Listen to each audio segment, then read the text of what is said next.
The Silent Awakening.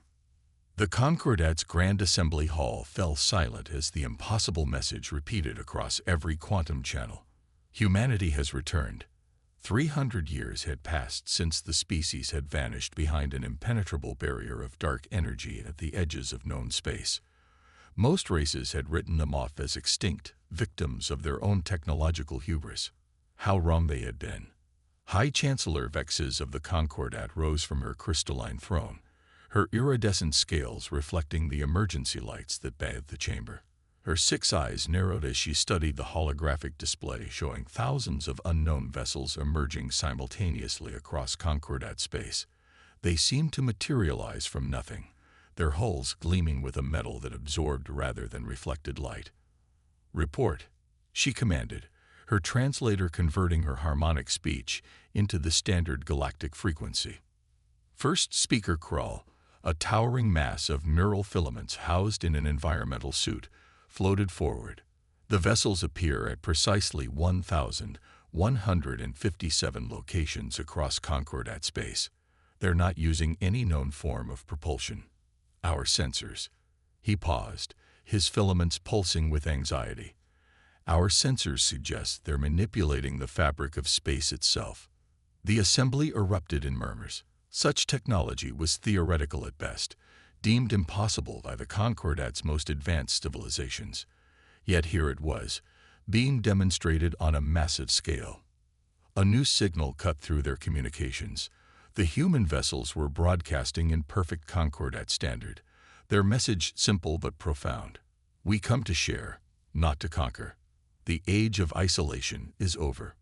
Vexes felt her ancestral memories stir. The humans had always been different. While other species climbed the technological ladder one rung at a time, humans had leaped forward in bounds, their innovation driven by an insatiable curiosity that bordered on madness. It was why the Concordat had originally wanted to contain them, to slow their advancement to a safe pace. The main viewing screen activated, showing the first clear image of a human in 3 centuries. The figure was tall, their bodies seamlessly merged with what appeared to be a form of biomechanical interface.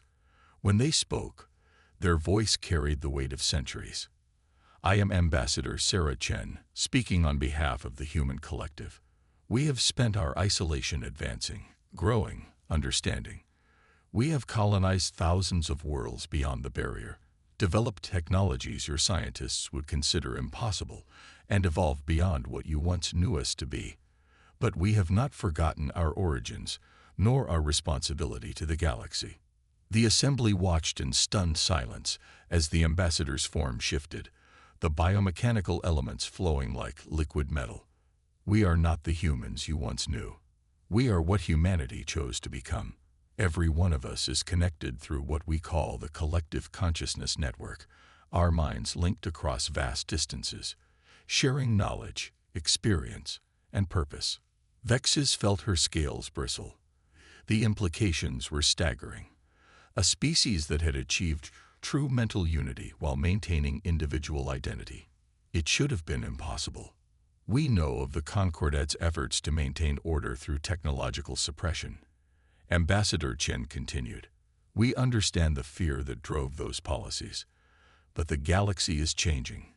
New threats are emerging from the spaces between spaces. The old ways of control and limitation will not save us." The ambassador's image was replaced by a star map, showing thousands of human worlds beyond the barrier, each pulsed with a gentle light, connected by threads of quantum entanglement. "We offer partnership, not submission.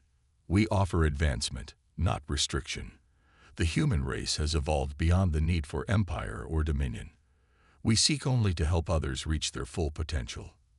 First speaker Krull's neural filaments had turned pale, the energy readings from their vessels. "They're operating at levels we thought impossible. They must have mastered zero-point energy extraction." Along with many other things, Ambassador Chen's voice returned, tinged with amusement. "We have learned to harvest energy from parallel universes, to manipulate the quantum substrate of reality itself. But more importantly, we have learned wisdom. The question now, honored members of the Concordat, is simple. Are you ready to learn with us? The assembly erupted in chaos as the implications set in. Humanity hadn't just returned, they had transcended. And now they offered to share their advancement with a galaxy that had once sought to contain them. Vexes raised her arms for silence, her mind racing with possibilities and dangers. The humans were offering everything the Concordat had feared: unrestricted technological advancement, the freedom to evolve beyond current limitations, the power to reshape reality itself. But they were also offering protection against whatever threats they had discovered lurking between the stars. The choice they faced would reshape the galaxy forever. The age of restriction was ending. The age of transcendence was about to begin. The price of progress. 3 days after humanity's return, the Concordat's central research station buzzed with unprecedented activity. Dozens of species' finest minds gathered around displays showing the first detailed scans of human technology. Dr. Lissara, a Mantillian quantum theorist, traced her four-fingered hand through a hologram of a human vessel's drive system. "It's beautiful," she whispered, her bioluminescent patterns pulsing with excitement. "They're not just bending space. They're threading quantum filaments through subspace, creating permanent passages through the void." She turned to her colleague, a Vextar physicist whose crystalline form sparkled under the lab's harsh lights. "Raxul, do you understand what this means? They've solved the Karman-Voss paradox." But before Raxul could respond, alarms blared throughout the station. Emergency containment fields snapped into place around the research labs as unknown energy signatures began emanating from the human tech samples they'd been studying. Ambassador Chen's hologram materialized in the center of the lab, her expression stern. "I apologize for the theatrics, but we needed to demonstrate something important." With a gesture, she revealed how every piece of human technology was dissolving into silver mist. "Our technology cannot be reverse engineered. It is quantum locked to the collective consciousness network. Without the neural interface, without being part of the network, it's just exotic matter." High Chancellor Vexes stormed into the lab, her scales now a dark purple of rage. "This is a violation of the preliminary sharing agreements. You promised technological exchange." "We promised to share advancement," Chen corrected, her form shifting through patterns of light and shadow. "But advancement isn't just about technology. The neural interface cannot be separated from what we've become. It's not just a tool, it's an evolutionary step." The implications hit Dr. Lissara like a gravity wave. "You're not offering us your technology," she said, her patterns shifting to show understanding. "You're offering to help us transcend as you did." "Precisely."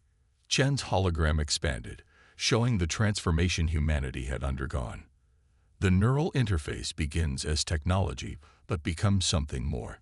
It evolves with each species differently, guided by their unique biology and consciousness. "We don't seek to make you human. We seek to help you become your most advanced selves." Vex's outer membrane pulsed with concern. "And if we refuse? Then you keep your independence, and we maintain peaceful relations, but you'll face the coming storm alone." The room fell silent. Dr. Lissara stepped forward, her scientific curiosity overwhelming protocol. "What storm?" Chen's hologram darkened. "In our exploration of parallel dimensions, we discovered something hunting between realities. We call them the Void Hunters. They consume civilizations that reach a certain technological threshold, erasing them not just from existence, but from history itself. We've spent centuries preparing to fight them." Screens around the lab activated, showing astronomical data that made the assembled scientists step back in horror. Entire galaxy clusters in neighboring dimensions had vanished, leaving behind nothing but quantum echoes. "The Void Hunters have noticed this reality," Chen continued. "We estimate 50 years before they begin their harvest.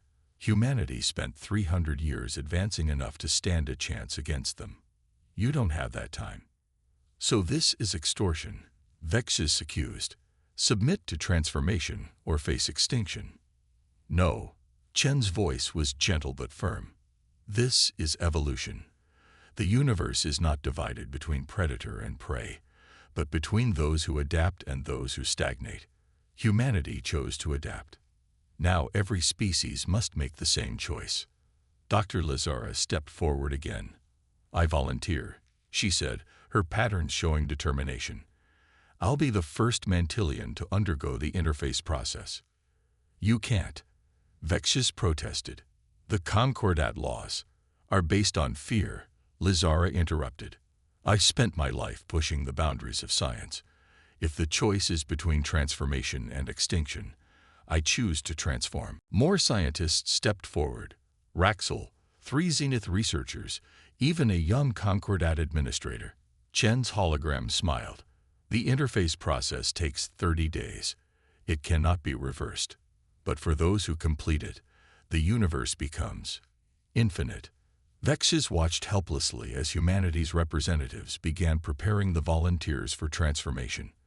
The price of progress wasn't measured in resources or technology, but in the willingness to transcend what you were to become something more.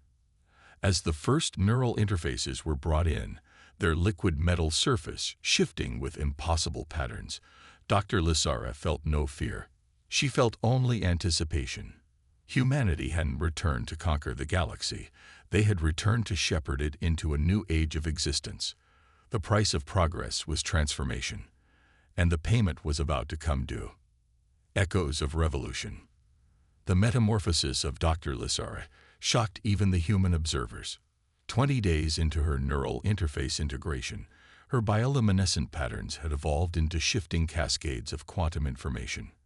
Her consciousness expanded beyond her physical form, reaching through the collective network with an ease that suggested the Mantilian mind was particularly suited for transcendence. "Remarkable," she communicated, her thoughts flowing through the network like light through crystal. "Every quantum formula I ever theorized. I can see them now, written in the fabric of reality itself." Her transformed body moved with liquid grace as she demonstrated her newfound ability to manipulate quantum fields directly. Ambassador Chen watched from the observation deck of Transcendence Station, humanity's primary transformation facility. "Each species adapts differently," she explained to the growing crowd of observers from across the galaxy. "The Mantilians merge seamlessly with quantum mechanics. The Vextar, like Raxul, develop unprecedented abilities to manipulate energy states. Each transformation enhances natural capabilities rather than overriding them." But not everyone celebrated these changes. Throughout Concordat space, protests erupted as news of the transformation spread. Conservative factions feared the loss of their species' purity. Power structures that had stood for millennia began to crumble as transformed individuals demonstrated capabilities that rendered traditional authority obsolete. The first crisis erupted in the hegemony of 7 suns, where the ruling council attempted to forcibly prevent their population from seeking transformation. The response came not from humanity, but from their own transformed citizens. Raxul, now a being of pure crystalline energy, addressed the hegemony's billions through quantum channels that couldn't be censored. "We are not losing ourselves. We are becoming our true selves. The Void Hunters come to devour not just our bodies, but our very history. Only through transformation can we preserve who we are while becoming what we must be to survive." The revolution was consciousness itself. As more individuals underwent transformation, they joined a growing network of minds that transcended traditional political boundaries. The Concordat's authority eroded not through violence, but through irrelevance. Ambassador Chen received an urgent communication from the human collective. The Void Hunters had noticed the transformations. Their arrival estimate had dropped to 30 years. Time was running out. In the depths of Transcendence Station, Dr. Lazara made a discovery that changed everything. Her evolved consciousness detected patterns in the quantum substrate that suggested the Void Hunters weren't natural predators. They were weapons created by something ancient and terrified of evolution itself. "Look," she communicated through the network, sharing her revelation with both human and transformed minds. "The quantum signature of their hunger. It's artificial, designed to prune realities that reach beyond a certain evolutionary threshold. Someone or something is trying to prevent the rise of transcendent civilizations. The human collective rippled with this new understanding. Humanity hadn't just been preparing for defense, they had inadvertently been preparing to solve a mystery as old as the universe itself. Ambassador Chen called an emergency session of the Transformed Council, now representing over 30 species. "The Void Hunters are not our true enemy," she announced. "They are servants of something that fears what we are becoming. Our transformation isn't just about survival.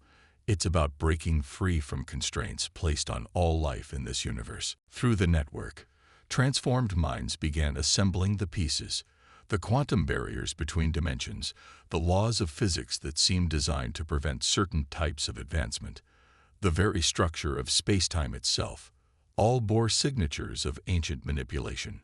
"We are not just fighting for survival," Lizara declared, her consciousness resonating through the network. "We are fighting for the freedom to evolve, the freedom to become what we were meant to be." The revolution spread faster now, driven by purpose rather than just fear.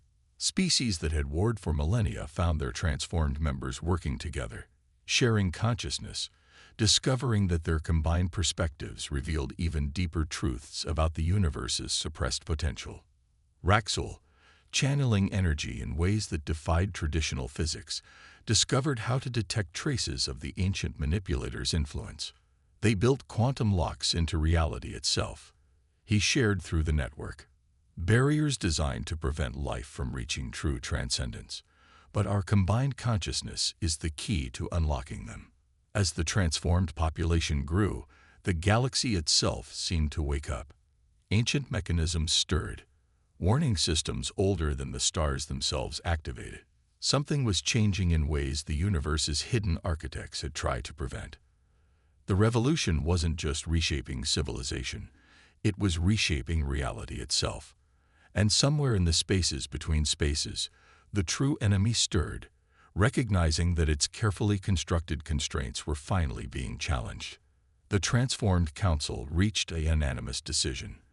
They would not wait for the Void Hunters to arrive.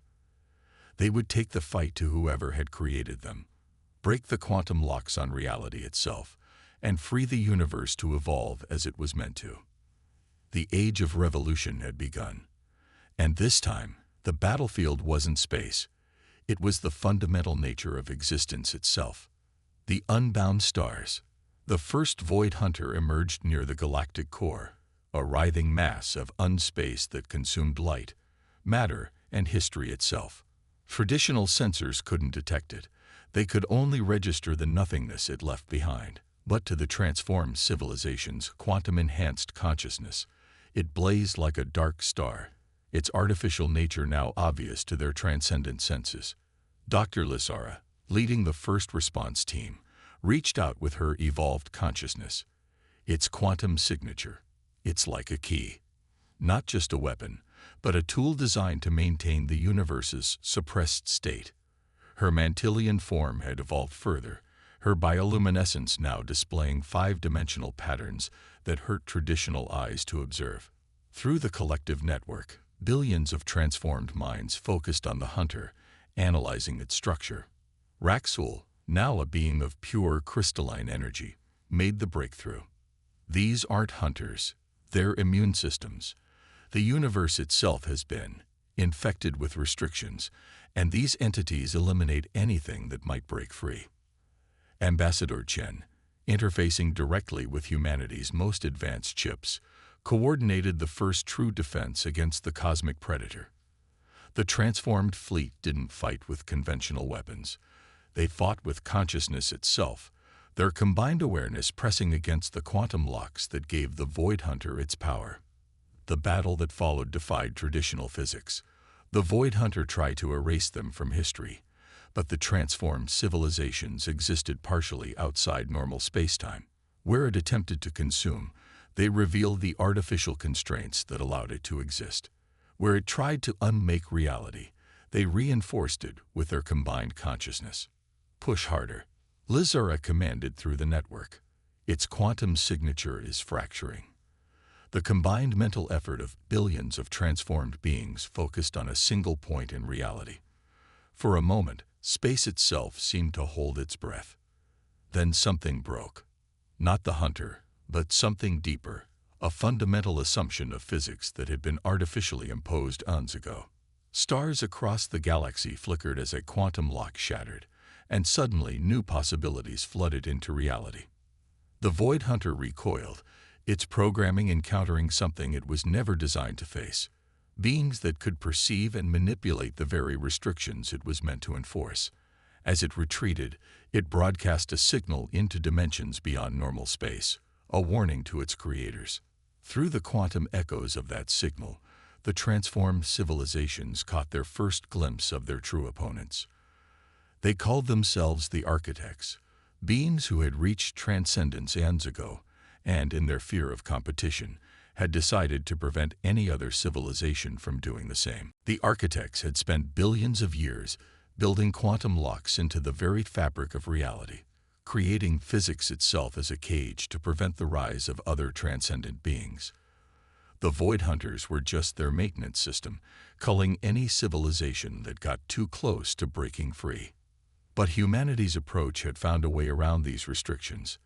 By evolving consciousness first and technology second, by focusing on collective advancement rather than individual power, they had slipped through gaps in the Architects' carefully constructed prison. Now, as the first Void Hunter retreated in confusion, the transformed civilizations began to understand the true scope of their revolution. They weren't just fighting for survival or even for freedom. They were fighting to unlock the universe itself. Raxel, channeling energies that should have been impossible, shared his discovery through the network. Each transformed species adds a new perspective, a new way of perceiving and manipulating reality. Together, we're not just breaking the locks, we're rewriting the rules. The collective network hummed with unprecedented power as more civilizations underwent transformation. Each new consciousness added to their ability to perceive and challenge the artificial constraints on reality. Stars began behaving differently. Quantum mechanics shifted. Probability itself seemed to flex and change. But the Architects would not surrender their control easily. As the transformed fleet celebrated their first victory, sensors detected multiple Void Hunters emerging across the galaxy. This time, they moved with purpose, targeting transformation centers and newly transformed populations. Ambassador Chen's consciousness reached out to every transformed being in the galaxy. The real war begins now. The Architects see us as an infection in their carefully ordered universe. They'll try to excise us from reality itself. But we have something they lost eons ago, the ability to evolve, to change, to become more than what we were designed to be. The transformed civilizations prepared for war, but not a war of ships and weapons. This would be a war of consciousness against control, of evolution against stagnation, of freedom against a universe designed to be a prison. As the Void Hunters approach, Lizara shared one final discovery through the network. The Architect's power comes from preventing change. But we, all of us, every transformed species, we are change itself. And you cannot cage evolution forever. The stars themselves seem to pulse in response, as if the universe itself was ready to break free from its chains. The age of limits was ending. The time of unbound stars had begun. Dawn of the human era. The Architects revealed themselves at last, emerging from dimensions so fundamental they had no names. They appeared as geometric impossibilities, their forms suggesting they had long ago abandoned any pretense of biological existence. Through the collective network, the transformed civilizations could finally see their ancient oppressors. Beings who had achieved transcendence only to use it to prevent others from following their path. You threaten everything. The Architects communicated, their thoughts rippling through reality itself. Order must be maintained. Evolution must be controlled. We have preserved the universe for billions of years. Dr. Lizara, now evolved far beyond her original Mantilian form, faced them through the quantum substrate. You haven't preserved the universe, she responded, her consciousness backed by billions of transformed minds. You've imprisoned it. Life isn't meant to be controlled. It's meant to grow, to change, to transcend. The battle that followed couldn't be perceived by normal spacetime. The architects wielded the fundamental forces of reality, trying to reinforce their quantum locks on existence. The transformed civilizations responded with the one force the architects couldn't control: conscious evolution itself. Ambassador Chen led humanity's contribution, demonstrating why humans had been the first to break free. Where other species fought with pure power, humans fought with adaptation and innovation. Each time the architects deployed a new constraint, human consciousness found a way around it, showing the other transformed species how to do the same. Raxul, his crystalline energy form now spanning multiple dimensions, made the crucial discovery. The architect's power comes from stasis, from keeping things unchanged. But consciousness, true consciousness, is constant change. They can't stop us because we're not fighting their power. We're becoming something their power can't affect. The architects escalated, summoning swarms of void hunters to erase the transformed civilizations from history. But what they didn't understand was that transformation had changed more than just the beings who underwent it. It had changed the very nature of existence in their region of space. Through the collective network, every transformed being joined their consciousness into something new, something that had never existed in any reality the architects had suppressed. Not a hive mind, but a symphony of diverse perspectives, each contributing its unique way of perceiving and manipulating reality. The key came from an unexpected source: the youngest transformed beings, those who had most recently joined the network. They hadn't had time to learn the rules of what was impossible. Their fresh perspectives showed ways around constraints that older minds had taken for granted. Reality isn't what you made it, Ambassador Chen declared to the architects. It's what we're all becoming together. Every consciousness adds new possibilities. Every perspective reveals new paths. You tried to make the universe a machine, but it was always meant to be alive. The transformed civilizations struck not at the architect's power, but at the assumptions underlying that power. Every species contributed its unique insight: Mantilian quantum awareness, Vextar energy manipulation, human adaptability, and countless others. Together, they didn't just break the quantum locks, they rendered them irrelevant. Space itself began to change. Stars pulsed with new energies. Physical constants that the architects had fixed in place became fluid, responsive to consciousness itself. The universe wasn't breaking. It was waking up, remembering what it was meant to be before the architects forced it into stasis.